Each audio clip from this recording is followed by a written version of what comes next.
उसकी आदत थी कि वह देर रात तक अकेले बैठकर पुराने गाने सुना करता, मगर आज रेडियो से अजीब सी सरसराहट हो रही थी, जैसे कोई धीरे धीरे फुसफुसा रहा हो।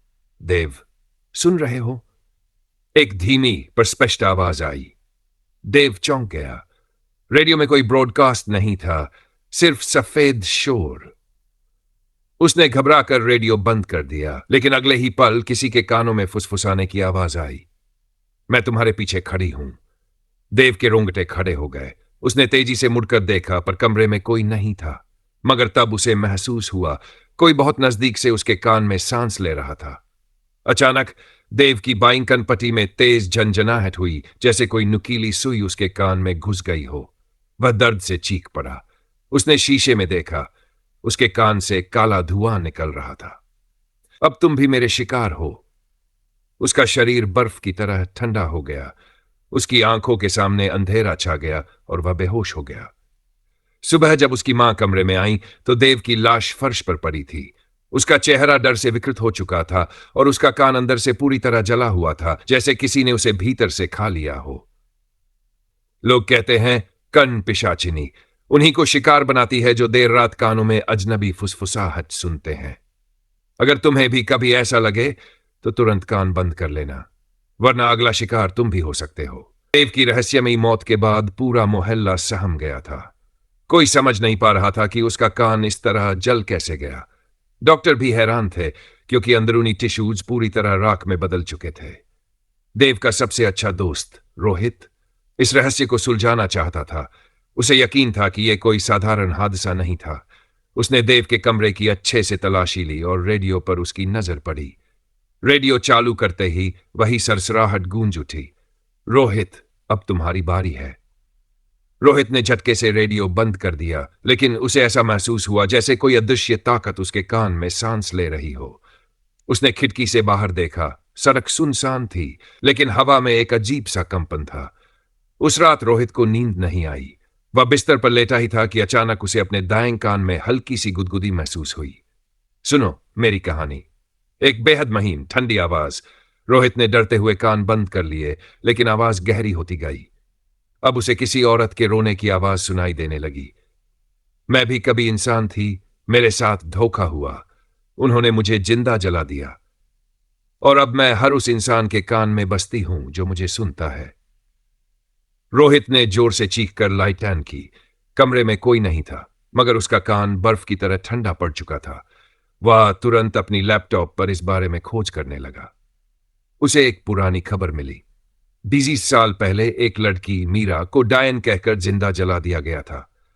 जलने से पहले उसने जोर जोर से चीख कर कहा था कि वह हर उस इंसान के कान में गूंजेगी जो उसकी चीखें सुनेगा। अब रोहित समझ चुका था, देव की मौत एक शाप था, लेकिन क्या वह खुद को बचा पाएगा? रोहित की धड़कनें तेज हो गई। उसे लगा कि जैसे कोई अदृश्य ताकत उसके चारों ओर घूम रही है।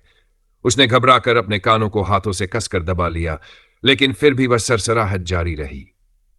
तुम बच नहीं सकते, मेरी कहानी अधूरी है। रोहित तेजी से उठकर मंदिर की ओर भागा। उसे लगा कि शायद वहां उसे कुछ राहत मिलेगी, लेकिन जैसे ही वह मंदिर की सीढ़ियां चढ़ने लगा, उसके कानों में एक तीखी चीख गूंज उठी। वह दर्द से कराह उठा और अपने कान पकड़कर नीचे गिर पड़ा। रोहित! उसका दोस्त आदित्य उसे उठाने आया। उसने देखा कि रोहित के कान से खून निकल रहा था। तू ठीक है? रोहित हांफते हुए बोला। हमें इस श्राप का तोड़ निकालना होगा, वरना अगला नंबर मेरा है। मीरा की सच्चाई। रोहित और आदित्य ने गांव के पुराने पुजारी से संपर्क किया। उन्होंने बताया कि मीरा को निर्दोष होते हुए भी डायन करार देकर जिंदा जला दिया गया था। उसकी आत्मा अब बदला लेना चाहती है, और उसकी चीखें उन्हीं के कानों में गूंजती हैं जो उसे सुनते हैं। लेकिन इसका अंत कैसे होगा? आदित्य ने पूछा। पुजारी ने गहरी सांस लेते हुए कहा, मीरा की आत्मा को मुक्ति तभी मिलेगी जब उसे न्याय मिलेगा। उसके अवशेष अब भी उसी पुराने कुएं के पास दफन है जहां उसे जलाया गया था। उसे वहां से निकालकर गंगा में प्रवाहित करना होगा। रोहित और आदित्य उस खतरनाक जगह पर जाने के लिए तैयार हो गए, लेकिन क्या वे समय रहते मीरा की आत्मा को शांति दे पाएंगे, या फिर कर्ण पिशाचिनी का शिकार बन जाएंगे? रोहित और आदित्य ने रात होते ही गांव के पुराने कुएं की ओर जाने का फैसला किया। यह वही जगह थी जहां मीरा को जिंदा जलाया गया था। पूरा इलाका सुनसान था और हवा में अजीब सी ठंडक थी। जैसे ही वे कुएं के पास पहुंचे, रोहित को फिर वही फुसफुसाहट सुनाई दी। रोहित ने अपने कान कसकर बंद कर लिए, मगर आवाज अंदर तक गूंज रही थी।